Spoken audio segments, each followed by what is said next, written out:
নমস্কাৰ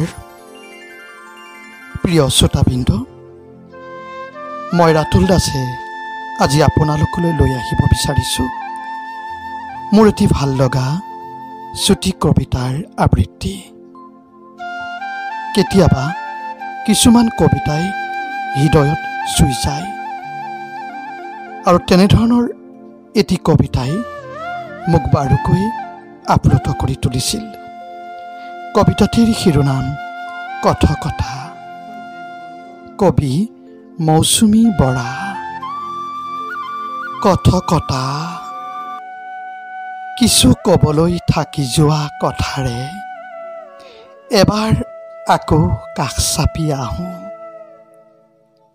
অনুক্ৰম অৱহেলাত আৰোগ্য মন্ত্ৰ মাতি শান্তি নক্ষত্ৰই খুলি থোৱা ৰূপোৱালী পোচাকযোৰ এবাৰ পিন্ধি চাওঁ। সময় এতিয়া পৰিপক্ক, সৰি পৰক কোলাত আকাশৰ নীলাবোৰ। থমকি ৰওক জোনাক, তাগিদাবিহীনতাৰ কোঠালিত এতিয়া পূৰ্ণিমাৰ অবাধ প্ৰৱেশ। তাগিদাবিহীনতাৰ কোঠালিত এতিয়া পূৰ্ণিমাৰ অবাধ প্ৰৱেশ, অবাধ প্ৰৱেশ, প্ৰৱেশ।